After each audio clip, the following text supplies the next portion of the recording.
Light को continue कर रहे हैं और लार्ज लाइट पे रिलेटेड लेंस से रिलेटेड न्यूमेरिकल्स को आज मैं आपके साथ डिस्कस करूंगा। लेकिन बच्चों, न्यूमेरिकल डिस्कस करने से पहले न्यूमेरिकल को कैसे करते हैं उसको हमें सीखने के लिए साइन कन्वेंशन सीखना बहुत जरूरी है।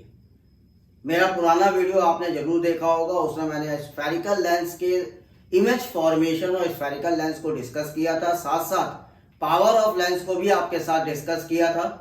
तो चलिए आगे बढ़ते हैं, आज के इस नए वीडियो को लेकर चलते हैं और जिसमें हम बात करते हैं numerical related with spherical lenses. और उसको सीखने के लिए सबसे पहले साइन कन्वेंशन को और कुछ इंपॉर्टेंट नोट पॉइंट्स को आपके साथ पहले डिस्कस करूंगा। चलिए, sign convention for spherical lens. यहाँ पे देखिए मैंने कॉन्वेक्स लेंस बनाया है। जो कंसेप्ट मैं कॉन्वेक्स लेंस के लिए ले रहा हूँ, सेम कंसेप्ट आप कॉन्केव लेंस के लिए भी साइन कन्वेंशन का लेंगे।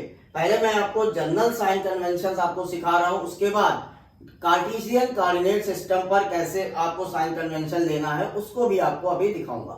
तो चलिए देखते हैं। यहाँ पर देखिए मैंने फिगर बना रखा है बच्चों, और ये कॉन्वेक्स लेंस का फिगर है। फोकल लेंथ फोकस 1 फोकस 2 दिखाया है आपको, centre of curvature 1 centre of curvature 2 दिखाया है, प्रिंसिपल एक्सिस दिखाया है और ऑप्टिकल सेंटर दिखाया है। अब पहली बात ये है बच्चों, ध्यान रखिए, जितने भी मेजरमेंट आप करोगे, जितने भी साइन कन्वेंशन लोगे, वो सारे साइन कन्वेंशन ऑप्टिकल सेंटर को रेफरेंस मानते हुए आपको लेना है। ठीक है बच्चों, कौन से साइन कन्वेंशन? जैसे कि आपको डिस्टेंस ऑफ ऑब्जेक्ट चाहिए, डिस्टेंस ऑफ इमेज चाहिए, फोकल लेंथ चाहिए, हाइट ऑफ इमेज चाहिए, हाइट ऑफ ऑब्जेक्ट चाहिए। ये सारी चीजें हम सेंटर ऑफ ऑप्टिकल सेंटर और प्रिंसिपल एक्सिस को देखते हुए लेंगे। ठीक है बच्चों, तो पहला पॉइंट ध्यान रखिए, all the distance are measured from optical centre. सारी डिस्टेंस आप कहां से मेजर करोगे? ऑप्टिकल सेंटर से मेजर करोगे। दूसरी बात, यहां पर आप देखिए फिगर को, तो मैंने क्या लिखा हुआ है, अगर आप ऑप्टिकल सेंटर से लेफ्ट हैंड साइड मूव कर रहे हो बच्चों, ऑप्टिकल सेंटर से लेफ्ट हैंड साइड मूव कर रहे हो तो डिस्टेंस हमेशा नेगेटिव होगा। अगर आप ऑप्टिकल सेंटर से राइट हैंड साइड मूव कर रहे हो तो डिस्टेंस हमेशा पॉजिटिव होगा। अगर आप प्रिंसिपल एक्सिस के अबव अपनी डिस्टेंस को मेजर कर रहे हो, तो हाइट को मेजर कर रहे हो, तो हाइट अपवर्ड हमेशा पॉजिटिव होगा। अगर आप प्रिंसिपल एक्सिस के डाउनवर्ड हाइट को मेजर कर रहे हो तो हाइट हमेशा निगेटिव लोगे। ठीक है बच्चों, तो मैंने यहाँ पे पॉइंट लिखा है, एक एक करके मैं पॉइंट रीड करता हूं, समझिएगा। All the distance are measured from optical centre, ये मैंने अभी आपको बताया। The distance measured in the same direction as incident light are taken positive. ये देखिए मैंने यहाँ पर आपको इंसिडेंट लाइट का डायरेक्शन दिखाया है। भाई यहाँ पे आप रखोगे अपनी ऑब्जेक्ट को तो लाइट ऐसे आएगा। इंसिडेंट लाइट का डायरेक्शन ऐसे जा रहा है, that means this direction is taken as positive direction. तो अगर आप इंसिडेंट लाइट के डायरेक्शंस की बात कर रहे हो, यानी ऐसे आप जा रहे हो तो ये जा रहे हो, देखिए तो पॉजिटिव लोगे। लेकिन इंसिडेंट लाइट के अपोजिट आ रहे हो तो आप कैसा डिस्टेंस लोगे? निगेटिव लोगे। ठीक है, तो the distance measure in the same direction as incident light taken as positive, the distance measure in the direction opposite to the incident light is taken as negative. Height measure upward and perpendicular to principal axis taken as positive. Height measure downward and perpendicular to principal axis taken as negative. तो ये 4-5 point जो है वो आपको याद रखने हैं कि मुझे डिस्टेंस को कैसे लेना होगा। अभी मैं इसको कार्टेशियन कोऑर्डिनेट से आपके सामने और इजी कर दूंगा। चलिए बच्चों, इसको फटाफट अपनी नोट कॉपी में नोट करिए और आगे बढ़ते हैं। कार्टेशियन कोऑर्डिनेट में कैसे न्यू कन्वेंशन को हम लोगों ने डिस्कस किया उसको सीखते हैं। Now students, new Cartesian sign convention. अभी जो मैंने आपको सिखाया वो जनरल साइन कन्वेंशन था, जिसे हमें ध्यान रखना है कि डिस्टेंस पॉजिटिव कब लेना है, नेगेटिव कब लेना है, हाइट अपवर्ड और हाइट डाउनवर्ड पॉजिटिव लेना है, डाउनवर्ड नेगेटिव लेना है। कार्टेशियन कोऑर्डिनेट सिस्टम पर किस तरह से साइन कन्वेंशन लोगे, बहुत इजी वे में मैंने यहाँ पर लिखा हुआ, एक एक करके आपको समझा रहा हूँ। पहला पॉइंट कह रहा है the focal length of convex lens is positive and for concave lens is negative. तो फोकल लेंथ हमेशा कॉन्वेक्स लेंस का पॉजिटिव लोगे आप और कॉन्केव लेंस का हमेशा नेगेटिव लोगे। ठीक है, ध्यान रखिएगा इस बात को। दूसरा, object distance u is always negative. Object distance हमेशा नेगेटिव होगा। ऑब्जेक्ट डिस्टेंस हमेशा नेगेटिव होगा। ऑब्जेक्ट ऐसे रखा है, लेंस ऐसे रखा, पीछे देख रहे हो आप, तो हमेशा नेगेटिव होगा। यानी ये लेंस है, मान लीजिए, और ये ऑब्जेक्ट है, तो इसकी डिस्टेंस देखिए ऐसे बढ़े आप, तो इस साइड बढ़े, नेगेटिव साइड बढ़े, तो ऑब्जेक्ट डिस्टेंस हमेशा नेगेटिव लोगे आप। तीसरा, distance for real image is positive and distance for virtual image is negative. जो इमेज रियल बनेगी उसकी डिस्टेंस पॉजिटिव होगी और जो इमेज वर्चुअल बनेगी, वर्चुअल मतलब लेंस के पीछे बनेगी, उसकी इमेज हमेशा निगेटिव लोगे आप। Object height h is always positive. Object height तो हमेशा परपेंडिकुलर होगा, पॉजिटिव होगा, लेकिन ध्यान देने वाली बात यह है कि height h for virtual erect image is positive and real inverted image is always negative. Height तो ऑलरेडी ऐसे देखोगे, नॉर्मली हाइट कहीं जरूरत पड़ी तो पॉजिटिव ले लोगे, लेकिन अगर आप मैग्निफिकेशन निकाल रहे हो तो हाइट का बड़ा ध्यान देना होगा। तो आपको ध्यान देना है कि वर्चुअल और इरेक्ट इमेज अगर है तो पॉजिटिव, रियल और आपका इन्वर्टेड इमेज है तो हमेशा ऑब्जेक्ट हाइट आप निगेटिव लोगे। The linear magnification is positive for virtual image and negative for real image. जो लीनियर मैग्निफिकेशन है बच्चों, m की वैल्यू वो वर्चुअल इमेज के लिए हमेशा पॉजिटिव आएगा, लिख लीजिए, ध्यान दीजिए, और रियल इन्वर्टेड इमेज के लिए हमेशा निगेटिव आएगा। ठीक है बच्चों, तो जो लीनियर मैग्निफिकेशन है वो वर्चुअल इमेज के लिए पॉजिटिव आता है और रियल इमेज के लिए हमेशा निगेटिव आता है। तो ये बच्चों बहुत ही इंपॉर्टेंट पॉइंट है, इनको अपनी नोट कॉपी पे नोट करिए, क्योंकि जब भी आप न्यूमेरिकल करेंगे और कहीं आपको प्रॉब्लम आएगी तो इस पॉइंट को पढ़ेंगे और इजिली आपके न्यूमेरिकल सॉल्व होने लगेंगे by the lens formula 1/f equal to 1/v minus 1/u। Okay, please note down बच्चों। पॉइंट टू बी रिमेंबर, आप जानते हो मैं आपको नोट पॉइंट जरूर देता हूं अपने टॉपिक्स के, तो यहाँ पर कुछ मैंने इंपॉर्टेंट नोट पॉइंट लिखे हैं जिसको आप लिख लेंगे अपनी कॉपी में और समझेंगे तो आप इजी हो जाएगा आपके लिए न्यूमेरिकल सॉल्व करना। देखिए क्या है नोट पॉइंट्स, मैं रीड कर रहा हूँ, समझा रहा हूँ। पहला पॉइंट कह रहा है if the magnification m has positive. अगर m आपको गिवन है, क्वेश्चन में मैग्निफिकेशन गिवन है, वो पॉजिटिव दिया है, इसका मतलब इमेज वर्चुअल और इरेक्ट होगी। और अगर आपको क्वेश्चन में m नेगेटिव दिया है बच्चों तो इसका मतलब इमेज विल बी रियल और एंड इन्वर्टेड। ठीक है, तो अगर मैग्निफिकेशन m पॉजिटिव है तो रियल और वर्चुअल और इरेक्ट इमेज होगा, और m अगर नेगेटिव दिया है तो इसका मतलब रियल एंड इन्वर्टेड इमेज होगा। समझ गए ये बात? तो m जब देखिएगा तो पॉजिटिव नेगेटिव देख लीजिएगा, या आप सॉल्व करें और m की वैल्यू नेगेटिव है तो समझ जाइएगा आपकी इमेज रियल और इन्वर्टेड थी, और पॉजिटिव है तो समझ जाइए m के जो आपका इमेज है वो वर्चुअल और इरेक्ट है। दूसरा, कॉन्वेक्स लेंस में अगर बात करें तो कॉन्वेक्स लेंस जो है वो वर्चुअल और रियल इमेज दोनों ही फॉर्म करता है।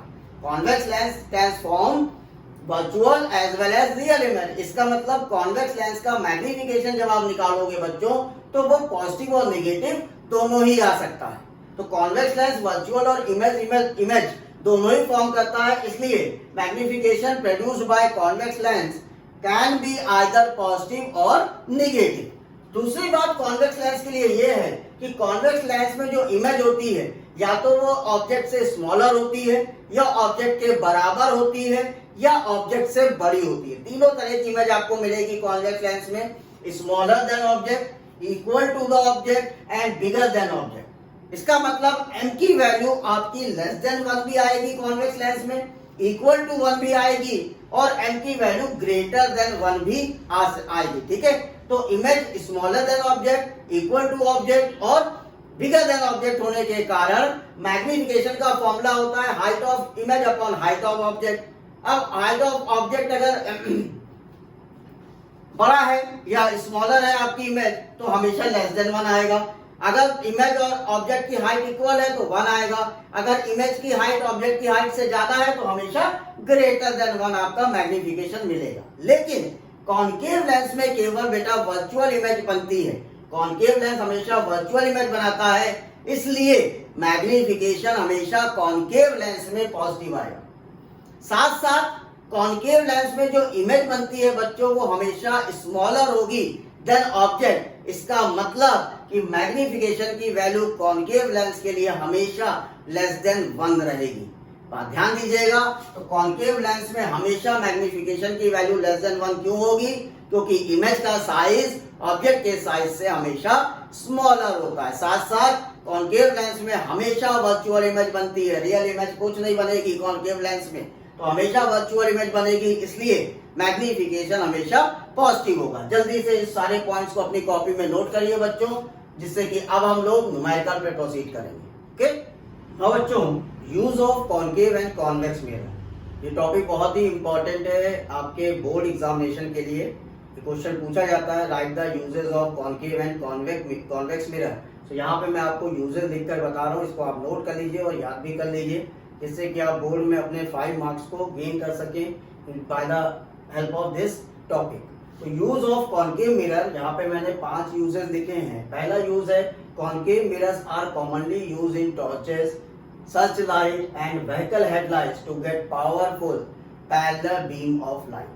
तो पहला यूज है कि we can use concave mirror in torches, searchlight as well as vehicle headlight। क्यों यूज करते हैं? जिससे हमको पावरफुल पैरेलल बीम्स मिले, राइट। दूसरा, concave mirror are used in as a shaving mirror to see large image of the face। तो concave mirror को हम लोग शेविंग मिरर में भी यूज करते हैं। डॉक्टर्स जो है वो, डेंटिस्ट जो है वो कॉन्केव मिरर को यूज करते हैं to see the large image of teeth of patient. Concave mirror जो है वो, जो आप डिशेस होती हैं, वो डिशेस जो टीवी एंटीना डिशेस होती है उसमें भी कॉन्केव मिरर यूज किया जाता है, जिससे कि सैटेलाइट से जो कम्युनिकेशन सिग्नल है उनको इजिली रिसीव किया जा सके। Large concave mirror are used in a solar furnaces.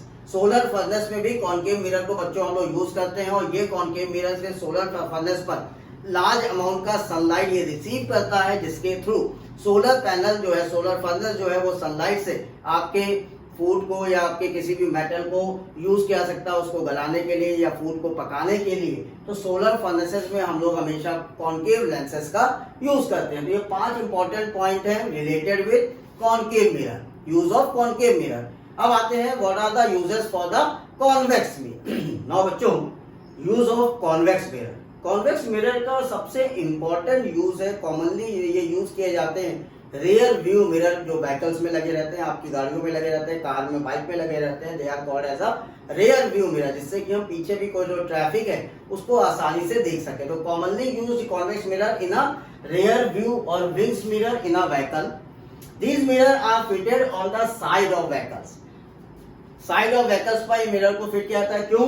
क्योंकि enable the driver to see traffic behind him और her to facilitate safe driving. Driver के, जिससे पीछे का ट्रैफिक देख सके और ड्राइविंग को अपनी सेफ कर सके। साथ साथ बच्चों ध्यान रखिए, कॉन्वेक्स मिरर प्रेफर, क्यों प्रेफर करते हैं? बिकॉज कॉन्वेक्स मिरर हमेशा आपको इरेक्ट और स्मॉल इमेज प्रोवाइड करता है। इरेक्ट यानी सीधा इमेज और स्मॉल इमेज प्रोवाइड करता है, इसलिए हम लोग हमेशा कॉन्वेक्स मिरर को यूज करते हैं फॉर द रियर व्यू। अब बात आता है, प्लेन मिरर को क्यों नहीं यूज करते? प्लेन मिरर को यूज इसलिए नहीं करते हैं क्योंकि कॉन्वेक्स मिरर का जो व्यू होता है वो लार्ज होता है। Convex mirror enable the driver to view much larger area than as compare to plane mirror. तो ये बहुत ही इंपॉर्टेंट यूज है फॉर द कॉन्वेक्स मिरर। बच्चों फटाक से अपनी कॉपी में इसको नोट करिए, क्योंकि ये टॉपिक आपके बोर्ड एग्जाम में बहुत ज्यादा पूछा जाता है, use for convex and concave mirror. तो बच्चों आज के अपने इस वीडियो में मैंने आपके साथ साइन कन्वेंशन, कुछ important point related with magnification और साथ साथ use of convex and concave mirror को डिस्कस किया। अब अपने नेक्स्ट वीडियो में पहले हम लोग अपनी एनसीईआरटी बुक के इंटेक्स क्वेश्चन को सॉल्व करेंगे और उसके बाद लेंथ से रिलेटेड न्यूमेरिकल्स को भी सॉल्व करेंगे। तो बच्चों मेरे साथ इस वीडियो को देखते जाइए, कंटिन्यू देखते जाइए, जिससे कि आप लाइट क्योंकि लाइट एक कंफ्यूजिंग चैप्टर होता है बच्चों आपके लिए। तो लाइट को देखना है तो आपको सारे वीडियो एक साथ देखते रहने, जिससे कि आप सारे पॉइंट्स को ध्यान रखें, क्योंकि आप नेक्स्ट वीडियो में मैं आपके साथ न्यूमेरिकल डिस्कस करने जा रहा हूं लेंस के साथ, और आपकी एनसीईआरटी बुक जो है उसके इंटेक्स प्रॉब्लम को डिस्कस करूंगा। ओके, तो अगर आपको मेरा एक्सप्लेनेशन अच्छा लगा हो बच्चों, तो मेरे वीडियो को, मेरे चैनल को लाइक शेयर करिए, साथ साथ मेरे चैनल को सब्सक्राइब भी करिए। चैनल का नाम तो याद है ना students, physics clinic. Okay, thank you so much, have a nice day.